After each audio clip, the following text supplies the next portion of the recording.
Barbara Lifton, Chair of the New York State Public Campaign Finance Board. I want to welcome everyone, both here in the room and out in the larger public, to our meeting today. With me today are Vice Chair Brian Cole, Commissioner Anthony Casal, Commissioner Keisha Gaskins-Nathan, Commissioner Henry Berger, Commissioner Esma Bagnola, and Commissioner Peter Kaczynski. Maybe I could ask the staff to go around the table and introduce themselves, and I'll start over here with. Commissioner, thank you. Carl Zielman, Co-Director, PCFB. Raymond Riley, Co-Executive Director, State Board of Elections. Brent Lavella, Deputy Executive Director. Bill McCann, Co-Counsel, PCFB. Bob Eccles, Deputy Director. Ann Tarpinian, Enforcement Council, PCFB. Kathleen McGrath, Director of Public Information for the State Board of Elections. Brian Connor, Enforcement Council, PCFB. Aaron Suggs, Co-Counsel, PCFB. Dave Arcino, Deputy Director, PCFB. Jennifer Wilson, Deputy Director of Public Information Office. Tom Cullen, Deputy Executive Director. Kristen Zabrowski-Stavitsky, Co-Executive Director, State Board of Elections. Carol Kauser, Co-Director, PCFB. Daniel Bonzangwe, Enforcement Council and Training, PCFB. Anyone else? Are you okay? Thank you all. Want to take up the minutes from our June 27th, 2024 meeting. Do I have a motion to adopt the minutes from that meeting? So moved. So moved by Commissioner Cole, second from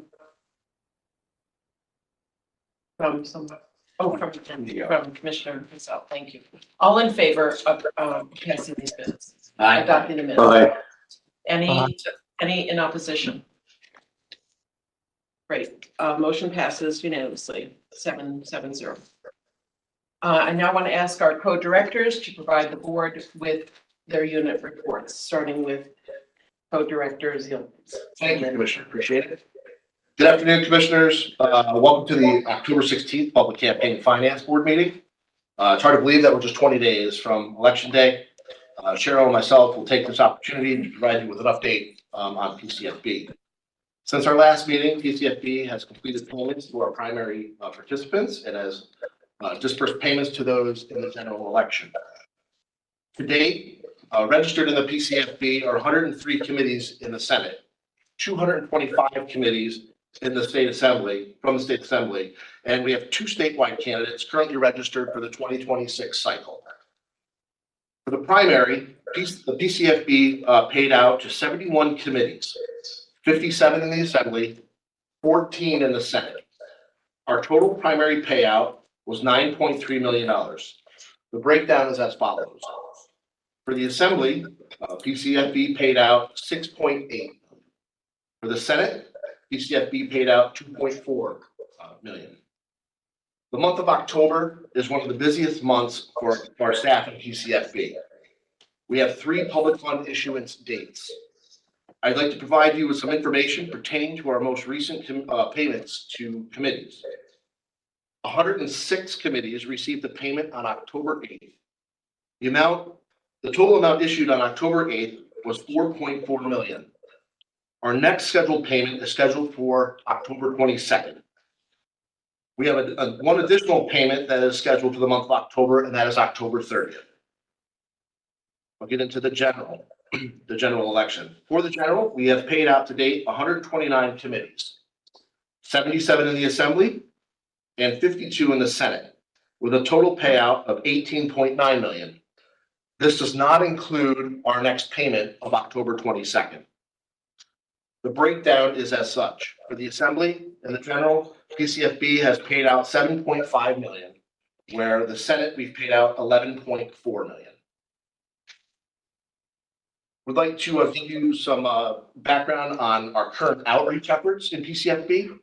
In addition to our current social media newsletter and PCFB website to share information relative to the program, PCFB senior staff recently attended a CLE related to financing of political campaigns in New York City. PCFB senior staff will be attending the Council on Government Ethics Laws, COGL, the conference that is held in December. And our training team continues to conduct numerous trainings to committees. We have treasurers that may be changing out with various committees, so that training continues. It's an ongoing effort. We'd like to give you some training statistics on the team numbers. In total, our training team has provided a total of 53 trainings. This equates for 35 treasurer trainings and 18 candidate trainings. There have been 1,486 registrants who have participated in our PCFB trainings. This is 1,064 for our treasurer trainings and 430 candidates participated. Excuse me, our PCFB training staff has also conducted 28 in-person trainings. One at the ECA conference. We've also conducted 12 intro to PCFB new staff trainings for all new staff in PCFB. And we also conducted 15 internal staff trainings related to our payment template, weekly reconciliation demos, audit reviews, and resignation and terminations of committees. For enforcement, the 32-day pre-general was due October 4th. We had 219 committees file, with 12 committees filing late. This is a 94% compliance for the 32-day pre-general report.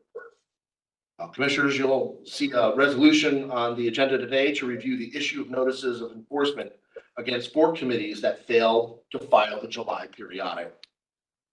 Our enforcement team continues to work with other jurisdictions on anti-fraud policies, such as New York City CFB, refining business rules and procedures. They also continue to take part in scheduled candidate and treasurer trainings. Finally, as I mentioned previously, the 32-day pre-general was due on October 4th. The next required report is the 11-day pre-general report, which was due on October 25th. And lastly, 100 committees has filed a weekly claim on October 15th by our 1 p.m. deadline to receive the next payment. So with that, I will transition over to Cheryl. Thank you. The Division of Budget issued its call letter for agency request for the state fiscal year 2025-2026 budget on October 1st, with agency submissions due October 17th. The call letter stated agency budgets should not exceed the 2025 budget except for one-time investments. We submit our budget as part of the State Board of Elections budget. The draft PCFB budget that we're working out reflects a flat budget request of $14.5 million to fund personal service, staff, and non-personal services. The request includes $8.7 million for staffing, $5.7 million for services. This was achieved by shifting some funding from services to cover staffing, and a reappropriation of unspent aid to localities funding to fund special elections in 2025. To date, approximately $28 million of the $100 million has been issued with 3 payments left. And we're working on that submission with the Division of Budget to our State Board of Elections. For implementation and project management, NISTEC Project Management has been working with us on the software project.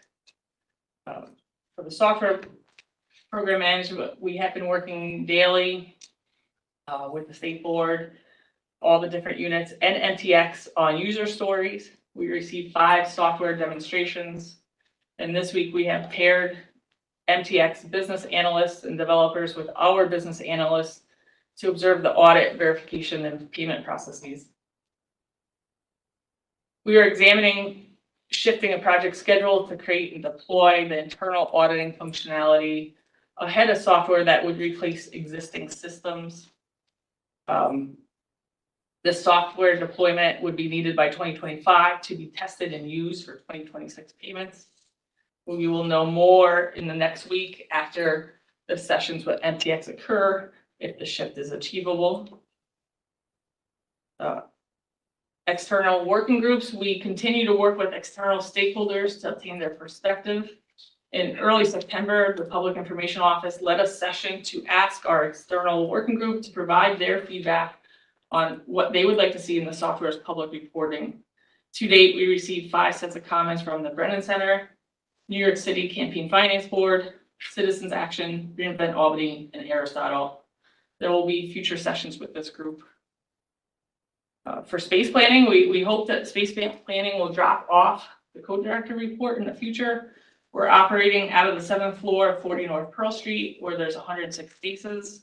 While our fill level is 118, 12 are situated elsewhere. And it's been a long effort over a number of years. And we're thankful that there's plenty of space for everyone to be situated.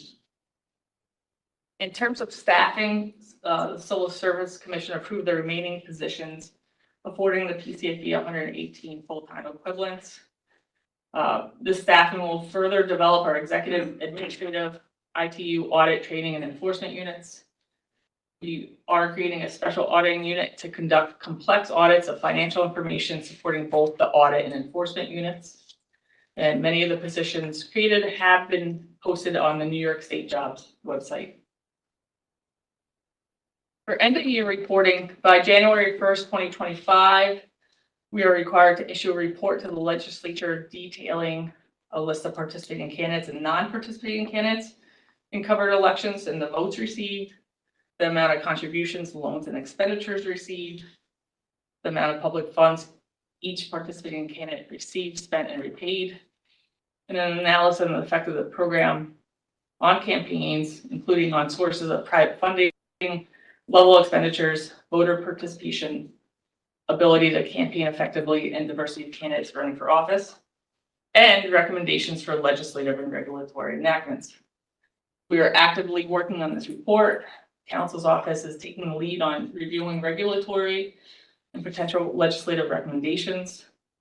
We will be posting a public comment period in November to receive program feedback from the first cycle.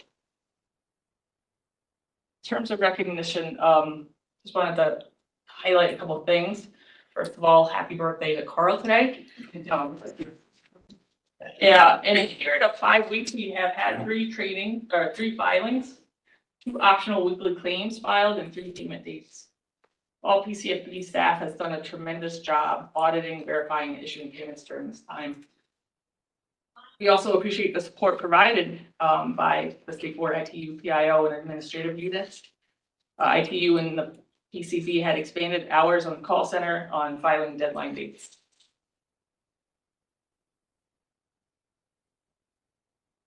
We appreciate the ongoing collaboration from other jurisdictions as we implement the first cycle.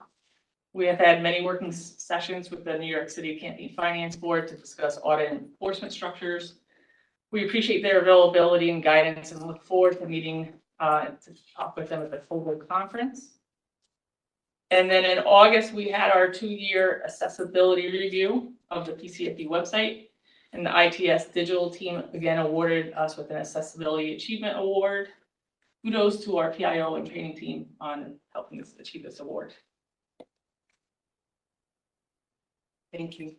Any comments or discussion from our commissioners here or wherever? Okay, thank you very much. There's no old business today. Under new business, we have 2 resolutions to take up. First resolution is 24-08, which is the final adoption of a regulation. Council Aaron Suggs, if you would, please provide a brief explanation and summarize any public comments received on this regulation. Sure. So this is a resolution for final adoption of the emergency regulation that went into effect on July 3rd, 2024. This amendment would require email or phone numbers on cash contribution cards. The contribution card requirements would also be met if the contribution was by check or if done online, if the online processor provides the required information. If the required information is not provided, then the matching claim funds would be denied. We received 1 public comment on this proposed regulation. It was very supportive, and we propose that it be adopted put up for final adoption. Thank you, Aaron. Thank you very much. Do I have a motion to adopt this resolution? So moved. Do I have a second? Second. Thank you. All in favor? Aye. Any opposed? Motion is adopted 7-0. Thank you. The second resolution is 24-09, notice of enforcement. Resolution 2409 is to authorize the Public Campaign Finance Board Enforcement Council to issue notices of enforcement. Council Ann Tarpinian, if you would please provide a brief summary of this resolution, if you would. Thanks, Commissioner. We have 4 notices of enforcement for the board's consideration today. These 4, as mentioned earlier, 4 committees still have not yet filed their July periodic campaign finance disclosure reports. Despite outreach from their auditors and enforcement councils, these reports were due on July 15th, 2024. The other 36 committees that filed the July periodics late, out of a total of 274 committees that were required to file, have been offered settlement agreements consistent with recent past practices, and we intend to take up those settlement agreements at the next board meeting. Today, we're taking up these 4 notices for the board's approval, notices of enforcement now in order to begin the enforcement process and seek an order compelling them to file. Thank you very much. Do I have a motion to adopt Resolution 24-09? So move. Second. Beat me to the punch there. Thank you very much. All in favor of this resolution? Aye. Aye. Any opposed? All in favor. So unanimous vote again. Thank you very much. The vote is 7-0. On that resolution. The next board meeting will be in December and will coincide with the State Board of Elections December meeting. Do I have a motion to adjourn? So move. Second. Thank you very much. A vote, do I have to do a vote on that too? Right? Yeah. I always forget. I have a vote on that, on the motion to adjourn. Yes. Aye. Any opposed? Aye. For adjourning. The meeting is adjourned. Thank you all very much. Thank you. And thank you to Thank the you. staff for all the great work they've been doing. Myself.